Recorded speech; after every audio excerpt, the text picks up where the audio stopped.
माता की भारत माता की जय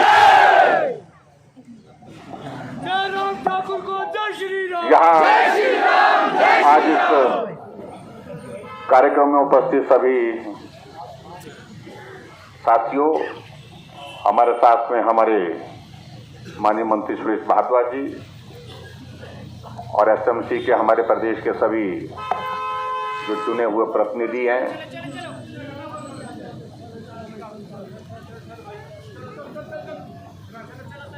सबसे पहले तो मैं आप सबको इस बात लिए धन्यवाद करना चाहूँगा कि आप अपनी समस्या को लेकर के आए, लेकिन उसके बावजूद शांति के साथ आए, प्यार का संदेश लेकर के आए कि हम साथ। नहीं तो आमतौर पर ये स्थिति बनती है जब चुनाव नजदीक आ जाता है, हम तो हमेशा तो साथ सबको हैं जी। लगता है कि हमको ऐसे बात करनी चाहिए। मैं एक बात को बड़ा स्पष्ट करना चाह रहा हूं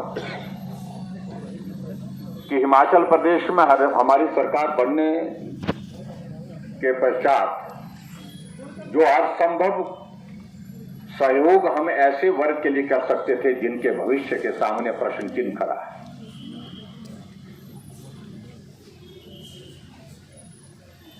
उनकी मदद के लिए हम किस प्रकार से खड़े हो सके, क्योंकि स्वाभाविक रूप से सबके मन में एक भाव होता है, हम आज हैं लेकिन कल होंगे या नहीं होंगे, ये प्रश्न सुबह से शाम तक आदमी के दिमाग में घूमता रहता है। और ऐसी परिस्थिति में वो काम जितनी लगन और निष्ठा के साथ कर सकता है, उसको करने में कठिनाई आती है। ऐसा ही वर्ग आपकी तरह पीटीए था और हमने इस बात को देखा कि उन्होंने भी काम किया, लंबे समय से काम किया, हालांकि परिस्थितियां अलग थी, उनका भविष्य बिल्कुल अंधकार में था। और पूर्व सरकार ये कहती थी कि हमारा पौधा है, लेकिन पौधे को जल देने की भी जरूरत पड़ती है, पानी से सींचने की भी जरूरत पड़ती है, ये भी उनको समझना चाहिए था। लेकिन उन्होंने उनको छोड़ दिया, चौराहे पर छोड़ दिया। हमने उनके लिए लड़ाई लड़ी, सुप्रीम कोर्ट तक लड़ाई लड़ी। हमने कहा दूर दराज के इलाके में जहां अध्यापक नहीं जा पाते हैं, वहां पर ये सेवाएं दे रहे हैं और वर्षों से सेवाएं दे रहे हैं, अपने परिवार को भी चला रहे हैं, कठिन परिस्थितियों में काम कर रहे हैं, इसलिए इनकी मदद का रास्ता निकालना चाहिए। काम कठिन था, मुश्किल था, लेकिन फिर भी उसके बावजूद हमने कहा कि इस वर्ग की मदद होनी चाहिए। हमने सुप्रीम कोर्ट तक लड़ाई लड़ी और उस लड़ाई के माध्यम से रास्ता निकाला। आज वो तमाम जितने वो पीटीए वाले जो चौक पर, चौराहे पर छोड़ दिए गए थे पूर्व सरकार के द्वारा, उनके भविष्य के सामने एक बहुत बड़ा प्रश्न चिन्ह खड़ा था, अंधकार दिखता था। तो उनके सामने किरण जो है वो आशा की किरण के रूप में भारतीय जनता पार्टी की सरकार ने काम किया। आज सभी के सभी लोग काम कर जय श्री राम, जय श्री राम। और उसी तरह से जय राम जी। मैं इस बात को भी महसूस करता हूं, दूसरा वर्ग हमारा जो एसएमसी का, जिसमें आप सब लोग हैं, इस वर्ग को भी इसी प्रकार की परिस्थितियों के दौर में से कई वर्षों से गुजरना पड़ रहा है। हालांकि मैं इस बात से भी सहमत हूं कि आपकी नियुक्ति के लिए एक प्रोसीजर अडॉप्ट किया गया है और एक नीति के तहत एसएमसी की एक पॉलिसी है, उस पॉलिसी के अंतर्गत आपको जो है वो लगाया गया है।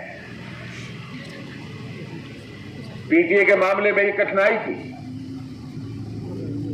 लेकिन आपको उस पॉलिसी के अंतर्गत लाने के बाद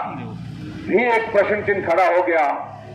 कि अगर रेगुलर कोई अध्यापक आ जाएगा तो आपको अपना घर का रास्ता निकालना पड़ेगा, घर की तरफ जाना पड़ेगा, यानी कि छोड़ करके जाना पड़ेगा। हमने कहा यह भी उचित नहीं है और ऐसे में मदद के लिए खड़े होना चाहिए आप सबके साथ में। हम इस बात से सहमत हैं, कानून ने कई तरह की पेचीदगियां उसमें खड़ी की है और जिसके कारण परेशानी है हमारे सामने, लेकिन फिर भी उसके बावजूद हमने एक बात को सुनिश्चित किया कि जहां हमारा एसएमसी का दूर दराज के हमारा भाई या हमारी बहन लगी हुई है, कम से कम जहां लगी है वहां से उनको नौकरी छोड़ने की नौबत नहीं आनी चाहिए और ट्रांसफर के माध्यम से भी उनके पद को भरने के लिए हमने कहा कि ये अनुमति नहीं होगी। एसएमसी का टीचर जहां लगा है वो लगा रहेगा और ऐसे में डायरेक्टरेट में सभी जगह इस बात का हमने संदेश दिया, डायरेक्शन दी कि कोई भी एसएमसी का टीचर जो है वहां स्कूल से अगर किसी की अगर ट्रांसफर के माध्यम से ज्वाइनिंग के लिए आ जाता है तो उसकी ज्वाइनिंग रोक दी जाए और हमारे एसएमसी का टीचर वहां पर जो लगा है वो अपना काम करता रहे। एक बात को हमने सुनिश्चित किया और दूसरी बात को लेकर के ये भी हमने बात कही, अब के इस बजट में हमने एक बात कही है कि हम आपके लिए कोई ऐसा रास्ता निकालने की कोशिश कर रहे हैं जिस रास्ते में चल करके आपको रास्ते में ऐसा ना लगे कि हम कहीं रुक गए। रास्ता निकले तो वो जिंदगी भर के लिए आगे बढ़ने का रास्ता हो, आधा अधूरा रास्ता ना हो। इसलिए हमने कहा इसको बारीकी से अध्ययन करिए, जो मदद का रास्ता निकल सकता है उसके लिए आप काम करिए, अधिकारी को कहा है। और उसके साथ साथ में हमने ये भी कहा है कि हमारे एसएमसी के हमारे जितने भी हमारे टीचर हैं उनके लिए इस बात को लिए सुनिश्चित करें कि जो पॉलिसी का हमने जिक्र किया है, पॉलिसी में हम प्रावधान कैसे कर सकते हैं, किस प्रकार से हम नियमों में जो है कानून के मुताबिक उन सारी चीजों को ढाल सकते हैं जिसके तहत जो है आपके जीवन में इस प्रकार की कठिनाई ना आए, जिस बात को लेकर के आप लोग आशंकित हैं, चिंतित हैं। कुछ दिशा में आगे बढ़े हैं, कुछ जगह कुछ चीजों को लेकर के चर्चा हुई पड़ी है। हालांकि उसमें भी कानूनी पेचीदगियां आप सबको अच्छी तरह से मालूम है, क्योंकि हम चाहते हैं कि अगर एक बार हम कदम उठाएं तो उसमें कानून कम से कम आपका रास्ता जो है बाधित ना करे, कानून आपके रास्ते में फिर जो है रुकावट पैदा ना करे। इस बात को हम सुनिश्चित करना चाह रहे हैं। इसलिए आप सब लोग आज यहां पर आए हैं, आप सबको लग रहा होगा कि सारी चीजों को लेकर के अभी इसी वक्त कहें। मैं आप सबसे इतना निवेदन करना चाहता हूं, कुछ चीजें आगे बढ़ी हैं, कुछ चीजें आगे बढ़ करके हमने लगभग उसको एक शेप, एक दिशा देने की हमने कोशिश कर ली है, लेकिन उसके बावजूद फाइनल इसकी जो सारी चीजों को लेकर के अभी हमारे सामने जो चीजें आने वाली हैं, जो कानून की दृष्टि से उसमें किस प्रकार से हम कैबिनेट में और अपने जो है सरकार में जो है सारी चीजों को इस प्रकार से प्रस्तुत करें जिसमें आपका रास्ता